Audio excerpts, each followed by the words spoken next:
Good evening प्यारे बच्चों, नमस्कार दोस्तों। एक बार फिर स्वागत है हमारे यूट्यूब चैनल विधि कोचिंग क्लासेस और संकल्प करियर इंस्टीट्यूट में। प्यारे बच्चों, आपने बेलन मेंसुरेशन का पार्ट बेलन पढ़ा।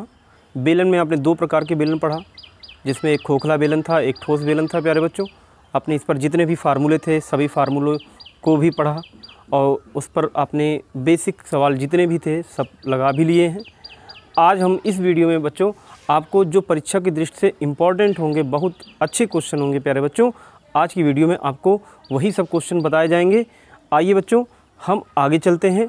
आपका पहला क्वेश्चन आज का जो है वो स्क्रीन पर है, जो दिया गया है। धातु की एक खोखली नली की आंतरिक त्रिज्या तथा मोटाई, त्रिज्या की मोटाई और ये क्रमशः बच्चों यहाँ पर एक चीज़ ध्यान दीजिएगा, इसकी त्रिज्या और मोटाई क्रमशः दी कितनी गई है, 24 सेंटीमीटर तथा 1 सेंटीमीटर। कहने का मतलब उसकी आंतरिक त्रिज्या 24 सेंटीमीटर तथा उसकी मोटाई 1 सेंटीमीटर है। उसी को पिघला करके बच्चों, उसी को पिघला करके उसी लंबाई के एक ठोस बेलन में ढाला गया था। खोखला बेलन पिघला करके एक ठोस बेलन बना दिया गया प्यारे बच्चों।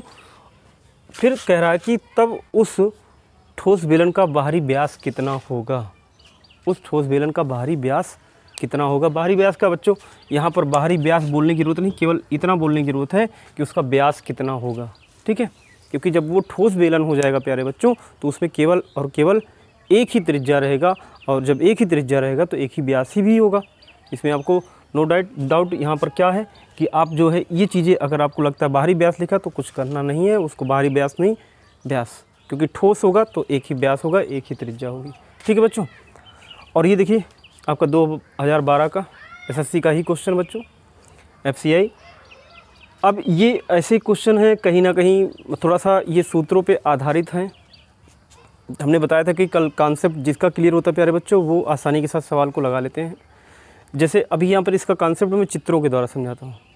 अब देखिए एक खोखला बेलन है जिसको पिघलाया गया। पहले देखिए ये एक खोखला बेलन प्यारे बच्चों, मैं इसको ऐसे ही एक खोखला बेलन बनाता हूँ। ठीक है, यहाँ पर इसके अंदर भी एक बेलन बना सकते हैं आप इस तरह से।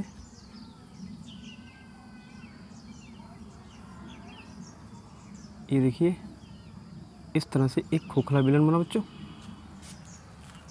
अब इस खोखले बेलन का जो आंतरिक त्रिज्या ये भी दिया गया है, इसकी आंतरिक त्रिज्या प्यारे बच्चों दी गई है। ठीक है, इसी को पिघला करके आप समझिएगा, इसी को पिघला करके क्या किया गया बच्चों, इसी को पिघला करके एक ठोस बेलन बना दिया गया। एक ठोस बेलन बना दिया गया प्यारे बच्चों, एक ऐसा बेलन बना दिया गया कि उसमें खोखला भाग है ही नहीं, बिल्कुल ठोस है। ऐसे बना दिया गया, बिल्कुल ठोस। पिघलाया इसे गया, ठोस बेलन ये बन गया। अच्छा, इसने एक शर्त भी बोला है कि जो इसकी ऊंचाई है इसकी ऊंचाई के बराबर है, समान लंबाई के या समान ऊंचाई के हैं दोनों। ठीक है, देखो उसी लंबाई के एक ठोस बेलन को ढाला गया, इसी को पिघलाया गया, पिघल करके जो लोहा मिला उसी को ढाल दिया गया एक ठोस बेलन में प्यारे बच्चों। और उसकी ऊंचाई कितनी है, जितनी इसकी ऊंचाई वही उसकी भी ऊंचाई या लंबाई कह सकते हो। त्रिज्याओं में अंतर है। यहाँ पर देखिए, यहाँ पर अगर देखिए तो यहाँ पर आंतरिक त्रिज्या, ये दो त्रिज्याएँ यहाँ पर होंगी और यहाँ पर केवल एक ही त्रिज्या होगी। अब इस सवाल को अगर लगाना है तो पहले तो एक बात समझ लो, यहाँ पर मैंने जो चित्र बनाया बच्चों, ये केवल आपको दिमाग में एक बात समझ में आ जाए कि हमको करना क्या है और सवाल कह क्या रहा है। सवाल यही कह रहा है कि हम एक खोखला बेलन लिए हैं, उसको पिघला करके, क्योंकि खोखला बच्चा इसका मतलब क्या होता है बताओ, खोखला बेलन का मतलब क्या होता है कि इसका जो लोहे वाला पार्ट है बच्चों, ये वाला भाग है लोहे वाला, बाकी सब रिक्त ही तो है। अब इसी को जब पिघला दिया जाएगा तो एक ठोस बेलन बनाना है बच्चों, एकदम बिल्कुल एकदम पूरी तरह से ठोस बनाना है। तो जब वो ठोस बनेगा बच्चों तो उसके व्यास में परिवर्तन होगा ज़रूर।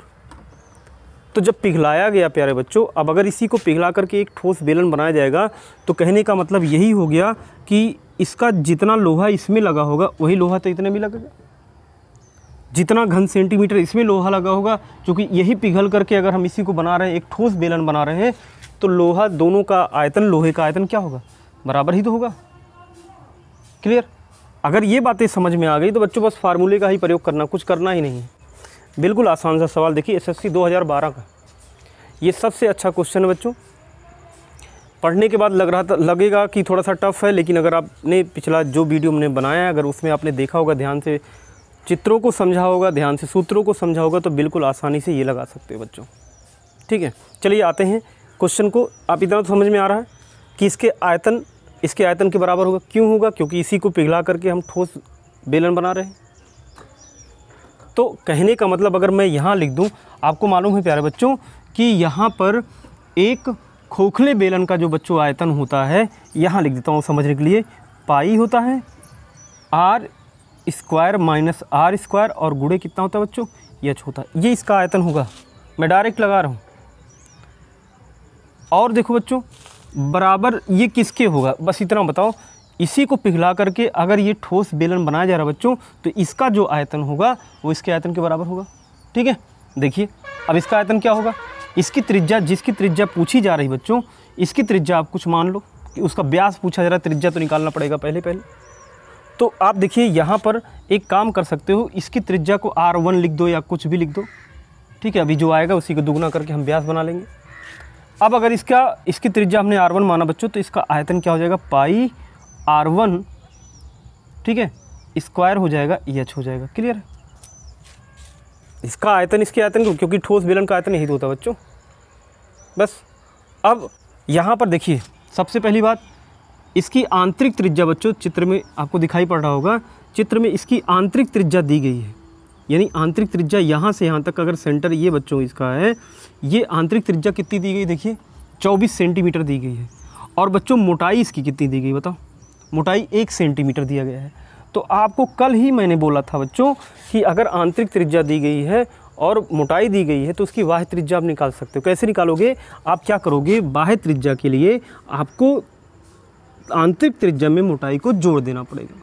कहने का मतलब, अगर कैपिटल देखो स्मॉल आर का मान दिया है, स्मॉल आर का मान, आंतरिक त्रिज्या का मान सवाल ने दिया। आर का मान बच्चों देखो कितना दिया है, स्मॉल आर का मान दिया है 24 सेंटीमीटर। ठीक है, और बच्चों इसका कैपिटल आर का मान नहीं दिया गया है। यदि आपने कल वाला वीडियो ध्यान से देखा होगा तो मोटाई डायरेक्ट बता लोगे कि आंतरिक त्रिज्या में इसकी मोटाई को जोड़ दो, 24 और प्लस 1 कर दो बच्चों, कितना हो जाएगा? 25 सेंटीमीटर। ये इसकी हो जाएगी बाह्य त्रिज्या। ठीक है, ये इसकी आंतरिक त्रिज्या। अब आपको आंतरिक बाह्य त्रिज्या इसकी मालूम है, इसका नहीं मालूम, इसलिए इसको R1 स्क्वायर लिख दिया। ठोस बेलन का आयतन दोनों को बराबर कर दिया है। क्यों बराबर किया आप जान रहे हो, क्योंकि इसी को पिघला करके ये ठोस बेलन बनाया गया है। ठीक है, अब हमने बराबर कर दिया। जो समान आपको दिखाई पड़े उनको काट दो आप। ये देखो पाई से पाई कैंसिल दोनों तरफ है, दोनों की लंबाइयाँ यानी ऊंचाइयाँ समान है प्यारे बच्चों, कट जाएगा। क्लियर? अब आपके पास यहाँ पर R square minus R square है, तो आप मान रख दो। बस एक काम करो, इसका वर्गांतर देखो, क्योंकि आपके पास बचा कितना? R square minus R square बचा है बच्चों, और इसके बाद यहाँ क्या बच रहा है? R1 स्क्वायर बच रहा है। आप टेंशन मत लो, आप आसानी के साथ इसको लगा सकते हो।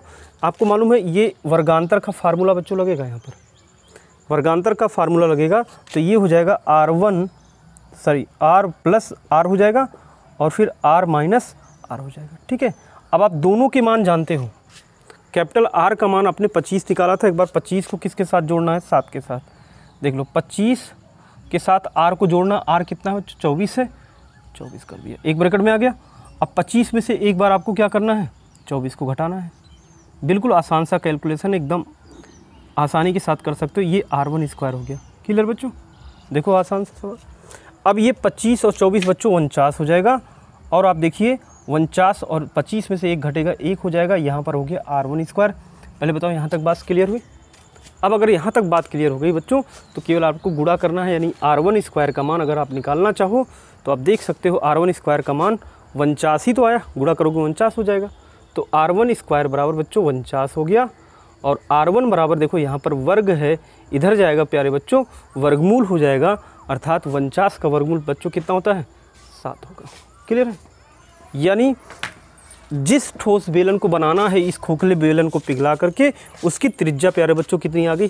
7 सेंटीमीटर आ गई। क्लियर है? अब इसकी त्रिज्या अगर 7 सेंटीमीटर प्यारे बच्चों, तो इसका व्यास कितना होगा बता दो? डायरेक्ट बता सकते हो, क्योंकि व्यास जो होता है प्यारे बच्चों वो त्रिज्या का क्या होता है? दुगना होता है। कहने का मतलब आप इसी का दुगना कर दोगे अर्थात 2 × 7 कर दोगे बच्चों तो 14 आ जाएगा। यही 14 सेंटीमीटर इसका उत्तर हो जाएगा। अब देखिए चारों ऑप्शनों में आपका ये दूसरा ऑप्शन बिल्कुल यही सही बच्चों है, क्योंकि इसने व्यास पूछा। जल्दबाजी में गलती मत करना, क्योंकि जैसे ही आपका 7 आंसर आएगा तुरंत, क्योंकि मन खुश हो जाता है जैसे ही कोई क्वेश्चन आपका सही होता है, जल्दबाजी में आप क्या करते हो, तुरंत ऑप्शन को काला करना शुरू कर देते हो। एक चीज़ हमेशा ध्यान रखिएगा, अच्छों से गलती होती है बच्चों।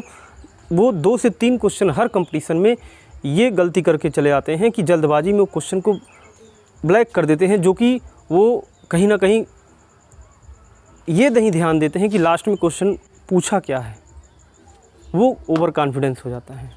आपको ध्यान रखना, जैसे ही R1 बराबर 7 सेंटीमीटर है, ये त्रिज्या है और क्वेश्चन ने क्या पूछा बच्चों, व्यास पूछा है, तो व्यास तक आपको जाना पड़ेगा। व्यास मतलब त्रिज्या का दुगना कर दोगे, वही 14 सेंटीमीटर इसका व्यास आ जाएगा। ठीक है मेरा बच्चों, देखिए 14 सेंटीमीटर दूसरा ऑप्शन सही है।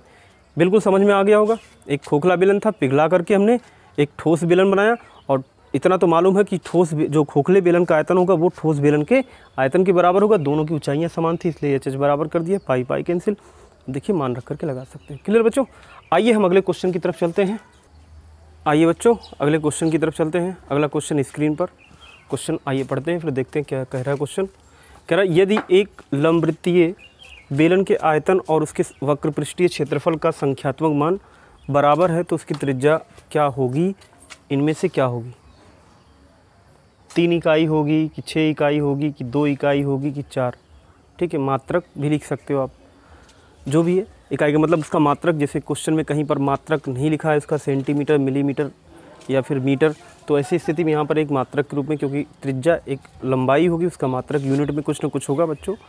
इस पर आप एकदम कंफ्यूज मत होइएगा, क्योंकि सवाल में कहीं पर इकाई किसी भी मात्रक का नहीं प्रयोग किया, इसलिए ऑप्शन में आपका इकाई दिया है, इसमें आप ध्यान ही मत दीजिए, आप केवल अंकों पर ध्यान दीजिए। चलिए ठीक है बच्चों, आते हैं क्वेश्चन पर। इसने बोला है कि एक लंबवृत्तीय बेलन के आयतन और उसके वक्रपृष्ठीय क्षेत्रफल। बच्चों यहाँ पे ना खोखला बेलन बोला ना ठोस बेलन, तो कुल मिलाकर के कौन सा बेलन होगा, ये आपका ठोस बेलन ही चलेगा, क्योंकि खोखला बेलन या तो बोलता है या तो उसकी 2 त्रिज्याओं की चर्चा करता है।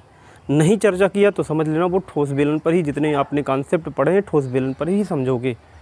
ठीक है, आइए क्वेश्चन क्या कह रहा है।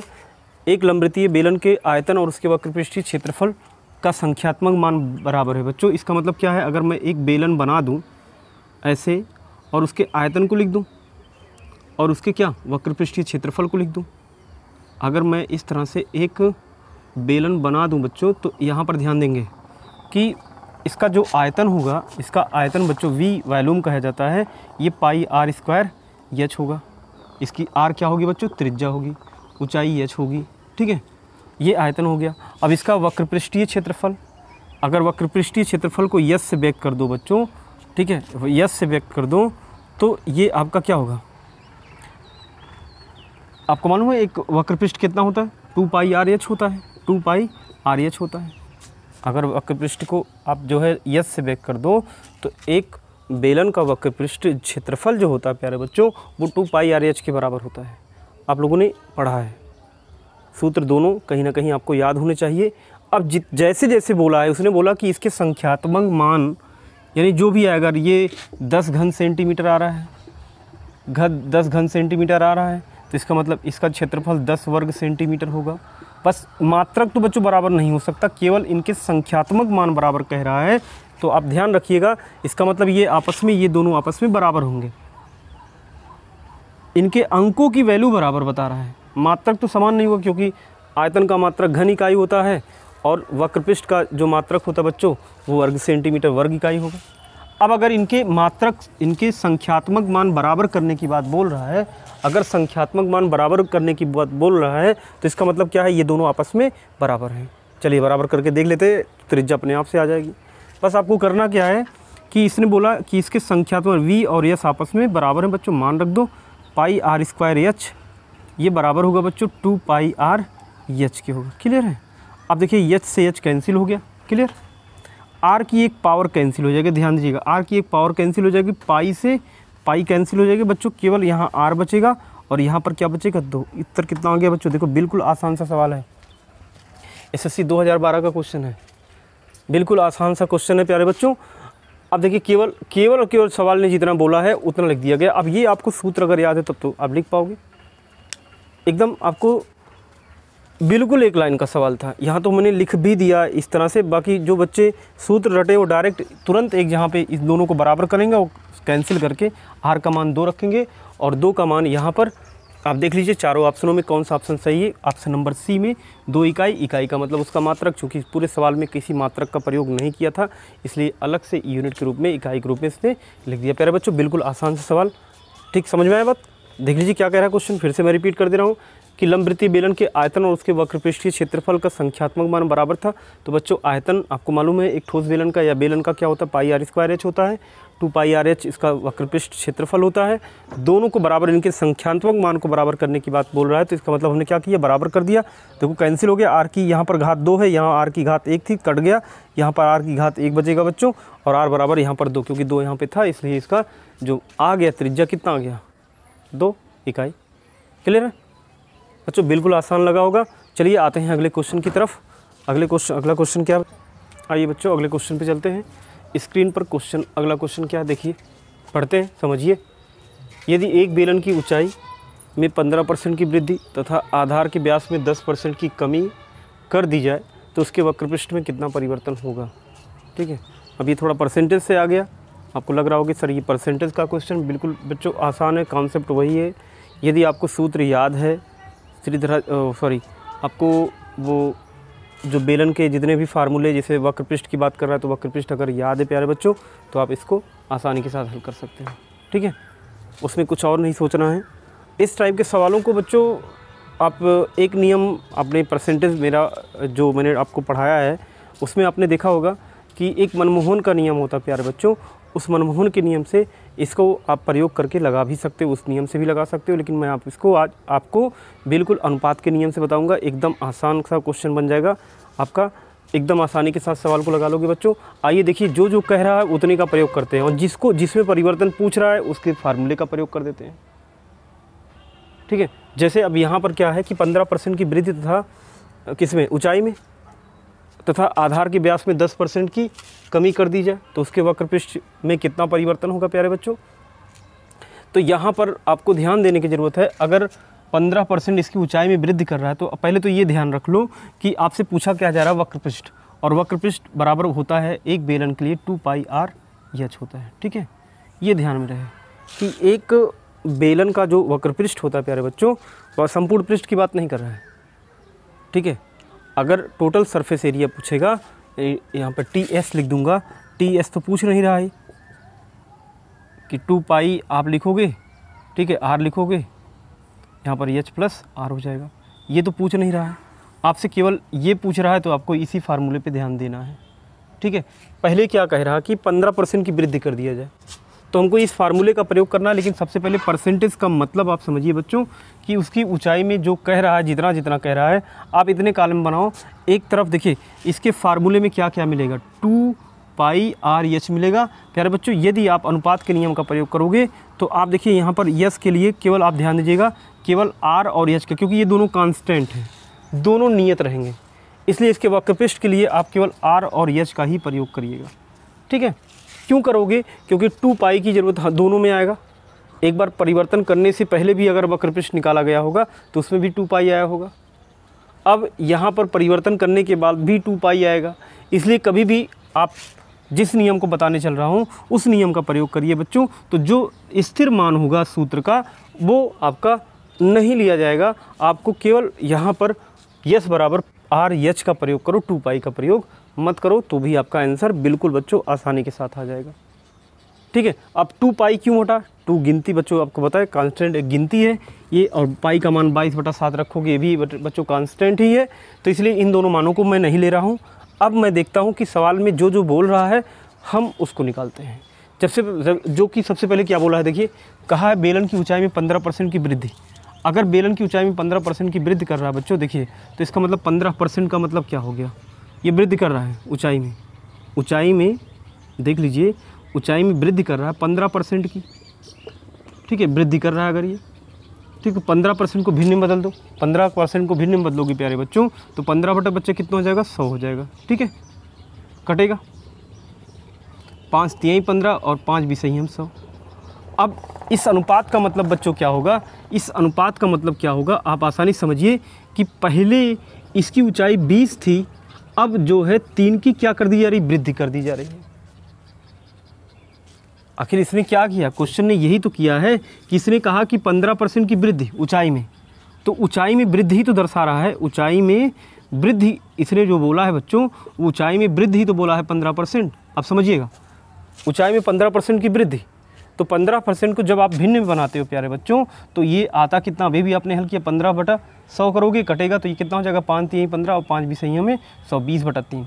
अब इसका मतलब जान लो, एकदम बढ़िया से जान लो बच्चों, जिन लोगों ने प्रसन्नता नहीं पढ़ा है वो लोग भी समझ ले कि अगर कहीं पर इस तरह से लिखा है कि ऊंचाई में वृद्धि 3/20 है, इसका मतलब क्या होगा, 3/20 का मतलब समझ रहे हो कि 15% को हम 3/20 लिख सकते हैं। अब यहाँ पर 3/20 का मतलब जान लो कि इसका मतलब पहले की उसकी ऊंचाई रही होगी 20, अब 3 की वृद्धि हो रही है। जो वृद्धि हो रही है बच्चों, जिसमें जो परिवर्तन होता है वो अंश में जाता है। इसका मतलब प्रारंभिक ये मान है इसका, यानी उस बेलन की जो प्रारंभिक ऊंचाई थी वो 20 थी, और अब कितना बढ़ा दिया जा रहा है, 3%, क्योंकि 20 का 15% निकालोगे बच्चों वो 3 के ही बराबर आएगा। तो कहने का मतलब पहले की ऊंचाई अगर 20 रही होगी, तो अब अगर 15%, 20 का 15% निकालोगे तो 3 की वृद्धि कर दे रहा है। इसका मतलब कितना हो गया, अगर ऊंचाई पहले की 20 और 15% अगर ऊंचाई में वृद्धि कर दे रहा है बच्चों, तो 20 का 15% निकालोगे 3 आएगा, जो कि ऊपर लिखा गया है, देख लो। तो इसका मतलब अब ऊंचाई कितनी हो जाएगी, ये तो प्रारंभिक ऊंचाई हो गई, अब ऊंचाई कितनी हो जाएगी, अगर 3 की वृद्धि हो जाएगी तो ऊंचाई अब कितनी हो जाएगी, 20 और 3 मिला के कितनी हो जाएगी, 23 हो जाएगी। तो इसका मतलब ऊंचाई की बात करेगा तो प्रारंभिक ऊंचाई 20, प्रारंभिक, क्योंकि दोनों बातों को समझना पड़ेगा, और अब जो ऊंचाई हो रही है वो 3 की वृद्धि हो रही है, अर्थात कितनी हो जाएगी, 23 हो जाएगी। क्लियर है, बिल्कुल समझिएगा आसानी से। अब ऊंचाई उसकी 23 हो जा रही है, क्योंकि 3 की वृद्धि, 15% का मतलब 20 का 15% मतलब बच्चों कितना होगा, 3 होगा, 3 की वृद्धि कर रहा है, यानी पहले 20 था ऊंचाई, अब 3 की वृद्धि कर रहा है, अर्थात 23 हो गया। अब फिर देखिए अगले बात जाइए, आधार के व्यास की बात करता है बच्चों। एक चीज़ ध्यान आप जान लीजिए, परसेंटेज की वृद्धि अगर व्यास में हो रहा है या कमी हो रही व्यास में, तो उतनी त्रिज्या में भी कमी होती है। जो अनुपात की बात आती है, क्योंकि भिन्न का परसेंटेज का मतलब भी बच्चों अनुपात से ही रिलेटेड है। वो अगर वो 10% व्यास में कमी कर रहा है, तो इसका मतलब त्रिज्या में भी 10% की कमी होगी।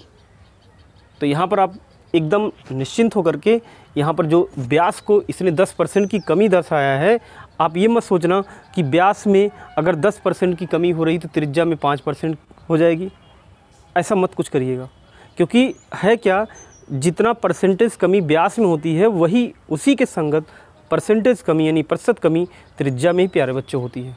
तो इसका मतलब क्या हो जाएगी, इसकी जो त्रिज्या में कमी दिखा रहा है, त्रिज्या में कमी जो दिखा रहा है बच्चों, वो कितनी दिखा रहा है देख लो, अभी आप समझ जाओगे। त्रिज्या में जो कमी दिखा रहा है प्यारे बच्चों में कमी, वो दिखा रहा है 10% की। अब 10% की कमी, आप 10% को भिन्न में बदलोगे प्यारे बच्चों, 10% को 1/10 आएगा, देख लो 10% मतलब 10/100 हो जाएगा कि नहीं हो जाएगा, 10 10 में 100, 1/10 आ जाएगा। अब बदल लोगे 10% को भिन्न में, बदल पाओगे, आसानी से बदल लोगे। अब इसका मतलब क्या है कि ये हर वाला बच्चों प्रारंभिक मान है, हर वाला जो होता है वो प्रारंभिक मान होता है। त्रिज्या में कमी बता रहा है, इसका मतलब पहले त्रिज्या इसकी 10 थी। अब कहोगे सर यहाँ व्यास दिया, यहाँ त्रिज्या लिख रहे हैं, नहीं बच्चों, वहाँ पर व्यास दिया है तो त्रिज्या इसलिए क्योंकि मैंने बोला है। अब आप समझ भी लीजिए कि अगर व्यास में परसेंटेज कमी कर रही है तो वही त्रिज्या में भी कमी होगी, उतने परसेंटेज की त्रिज्या में भी कमी होगी। तो इसका मतलब प्रारंभिक त्रिज्या इसकी 10 थी और 1 की कमी की जा रही है। अगर इसको 10% की कमी की जा रही है तो इसका मतलब क्या है, 10% मतलब 1/10। इसका मतलब प्रारंभिक इसकी त्रिज्या 10 थी तो 1 यूनिट की कमी करी जा रही है। 1 यूनिट की कमी करने का मतलब प्यारे बच्चों क्या हो जाएगा, 9 हो जाएगा।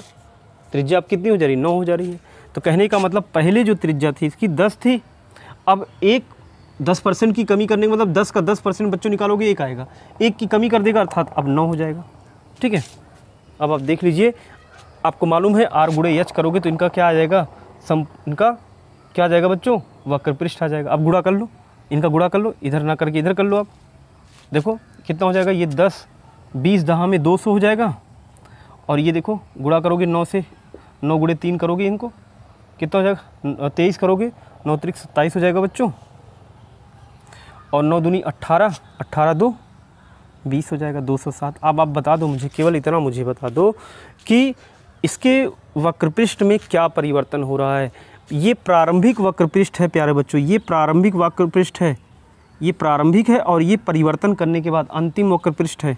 ध्यान रखना, ये कौन सा पृष्ठ वक्रपृष्ठ है? ये अंतिम वक्रपृष्ठ है जो परिवर्तन करने के बाद हो रहा है, जो परिवर्तन होने के बाद हो रहा है। अब अगर परिवर्तन होने के बाद 207 आया, और परिवर्तन मतलब प्रारंभिक जो इसका वक्रपृष्ठ था प्यारे बच्चों वो कितना था? 200 था, और परिवर्तन के बाद 207 हो रहा है। इसका मतलब आप बता दो केवल कि इनके वक्रपृष्ठ में क्या हो रहा है, कमी हो रही है कि वृद्धि हो रहा है? बोलो। 200 था, 207 हो गया। बिल्कुल आप देख सकते हो कि 200 था, 207 हो गया। इसका मतलब इनके वक्रपृष्ठ में वृद्धि हुई है, इनके वक्रपृष्ठ में वृद्धि हुई है। तो जब इनके वक्रपृष्ठ में वृद्धि हुई, कितना वृद्धि हुई देख लो, घटा के पता करोगे वृद्धि कितना हुई बच्चों। देख लीजिए वृद्धि कितनी हो रही है। 207 में से 200 घटाओगे बच्चों कितना आ जाएगा? 7 की वृद्धि हो रही है, 7 यूनिट की वृद्धि हो रही है।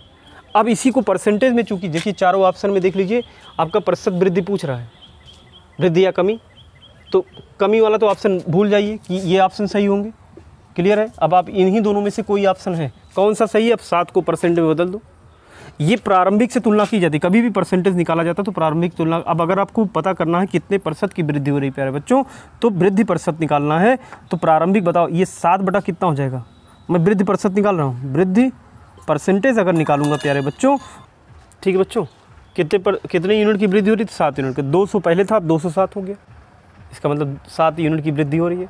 अब इसी को परसेंटेज में बदलना है, परसेंटेज मान निकालने के लिए जो वृद्धि है बटा उसका प्रारंभिक जो था वक्रपृष्ठ, और गुणे कितना हो जाएगा? 100 हो जाएगा। बस आसानी के साथ आ गया प्यारे बच्चों।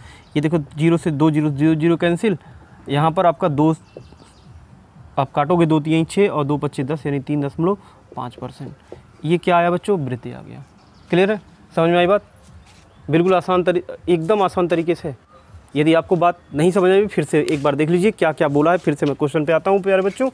अब आप ध्यान लीजिए, ये वक्रपृष्ठ की बात करा तो वक्रपृष्ठ के लिए 2πr/h, वक्रपृष्ठ के लिए प्यारे बच्चों क्या होगा? 2πr/h ये फार्मूला होगा। लेकिन जब कभी भी क्वेश्चन लगाइएगा, अगर परसेंटेज वृद्धि अनुपात के नियम का प्रयोग करना प्यारे बच्चों, तो जो मान ये देखिए दोनों में ये कांस्टेंट है, 2π दोनों में आएगा, इसलिए मैंने 2π इसके सूत्र में नहीं लगाया। यस बराबर हमने r गुणे h लिख दिया, 2π को क्या कर दिया? हटा दिया। बिल्कुल आप समझिएगा। अब जो बोला है उसको हम पढ़ते हैं। सबसे पहले इसने बोला ऊंचाई में वृद्धि कर रहा है। चलो ऊंचाई में वृद्धि कितने परसेंट की? 15% की। और 15% को मालूम है, 15% को जब आप प्रतिशत में बदलोगे बच्चों 15/100 हो जाएगा। आप सरल करोगे इसको तो 3/20 आ जाएगा। जब 3/20 आ जाएगा तो ये 20 जो होगा इसका प्रारंभिक मान होगा। यानी इसकी प्रारंभिक ऊंचाई कितनी थी? 20 थी, और वृद्धि कितनी कर दी जा रही? 3 की। जिसकी चर्चा की जाती है वर्तमान में वो अंश में होता है, और जिसके सापेक्ष की जाती है बच्चों वो नीचे होता है, हर में होता है। अब अगर ये 15% था, 15% को आपने भिन्न में बदला तो ये आपका 3/20 हो गया।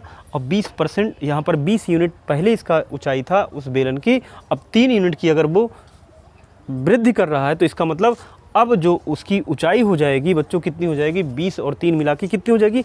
23 हो जाएगी। देखो प्रारंभिक, यहाँ ऊपर मैं प्रारंभिक लिख रहा हूँ, नीचे उसका मान लिख रहा हूँ जो बढ़ने के बाद परिवर्तन करने के बाद हो रहा है। ठीक है, 23 हो गया। ठीक है, ये हो गया ऊंचाई के लिए वृद्धि। दूसरा जिसने कहा व्यास में 10% की कमी की जा रही है। अब अगर व्यास में 10% की कमी की जा रही है प्यारे बच्चों, तो अब आप वही त्रिज्या में भी कमी होगी। परसेंटेज कमी पर देखिए 15%, अब त्रिज्या में कमी कह रहा है, त्रिज्या में कमी कह रहा है, तो त्रिज्या में कमी 10%, व्यास बोला त्रिज्या उतना ही होगा। हमने क्या किया? 1/10 कर दिया। अब यहाँ 10 इसका प्रारंभिक मान हो गया, और कमी का मतलब ये अंश में कमी में जाएगा, क्योंकि 10 का 10% 1 ही होगा। तो प्रारंभिक अगर इसकी त्रिज्या 10 थी बच्चों, तो 1 की कमी कर रहा है, इसका मतलब त्रिज्या 9 हो जाएगी।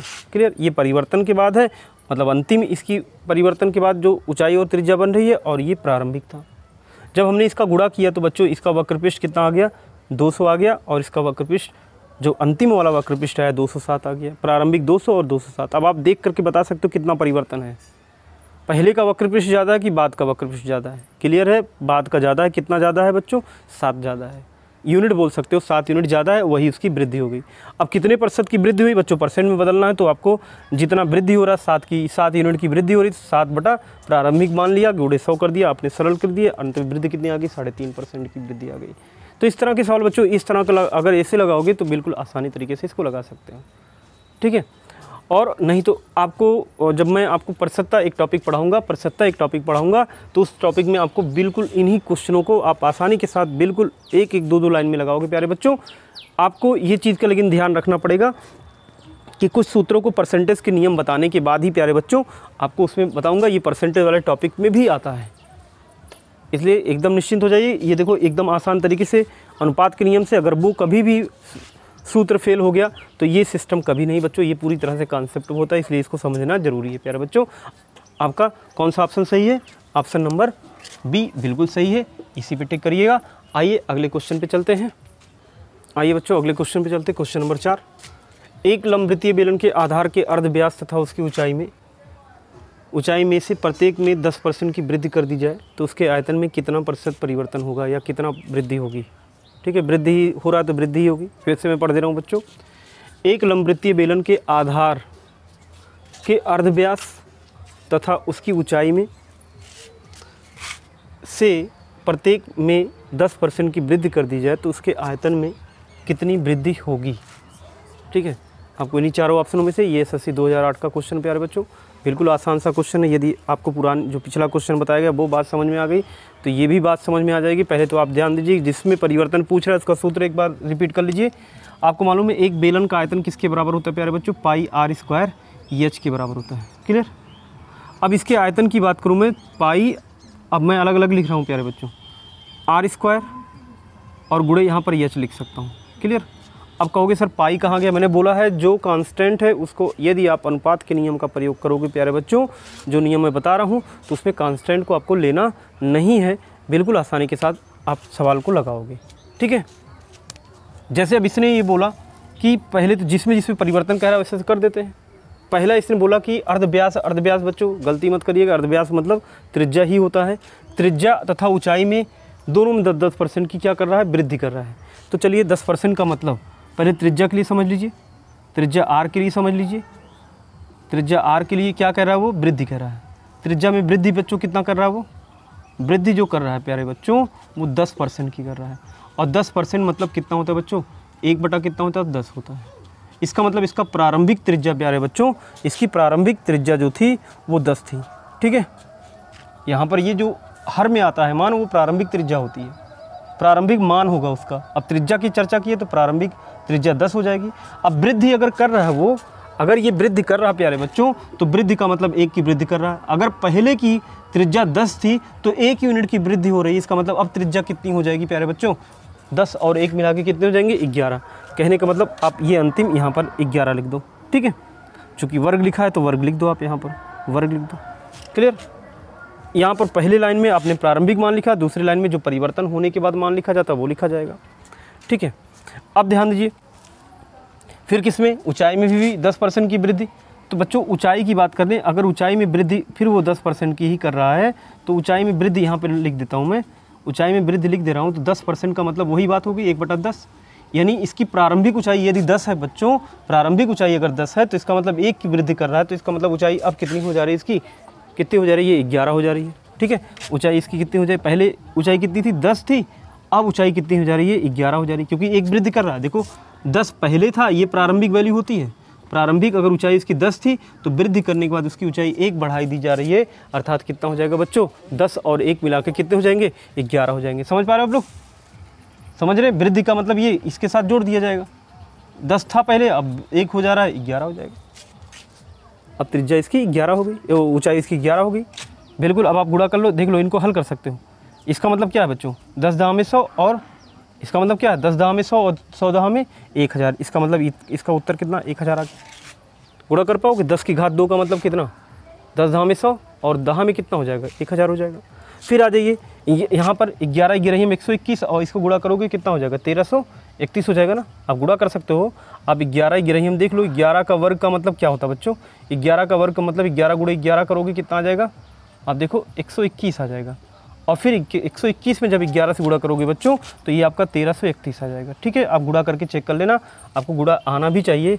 11 घात 3 मतलब 11 का घन ही बच्चों 1331 होता है। ठीक है, बात क्लियर?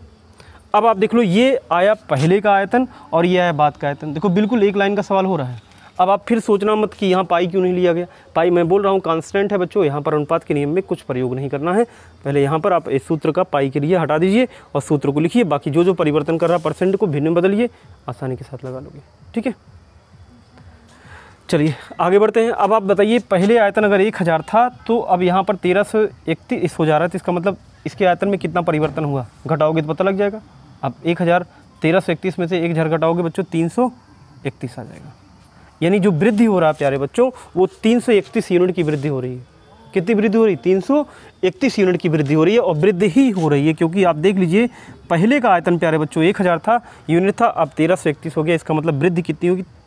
331 की वृद्धि हो रही है। अब आप इसी को क्या करिए, परसेंटेज में बता दें, क्योंकि चारों ऑप्शन जो आपके परसेंट में दिए गए हैं। अब अगर परसेंट बदलोगे बच्चों तो परसेंटेज वृद्धि का मतलब यहाँ पर अगर आप निकालना चाहो आसानी के साथ निकाल सकते हो। इसको परसेंट बदलना है कि कितने के 331 की वृद्धि हुई थी, कितने पर? 1000 पर, तो बटा 1000 हो गया, और गुणे बच्चों कितना हो जाएगा? 100 हो जाएगा। अब यहाँ परसेंट लगा दो, ये 2 शून्य से 2 शून्य कैंसिल हो जाएगा, और 10 से जब भाग करोगे बच्चों आ जाएगा 33.1% की क्या आ गई? वृद्धि आ गई। ठीक है, 33.1% की वृद्धि आ गई। बिल्कुल देखो आसान सा क्वेश्चन निकल गया बच्चों। तो इसका मतलब कौन सा ऑप्शन सही है आपका? ऑप्शन नंबर सी बिल्कुल राइट आंसर बच्चों, यही एकदम बिल्कुल सही है।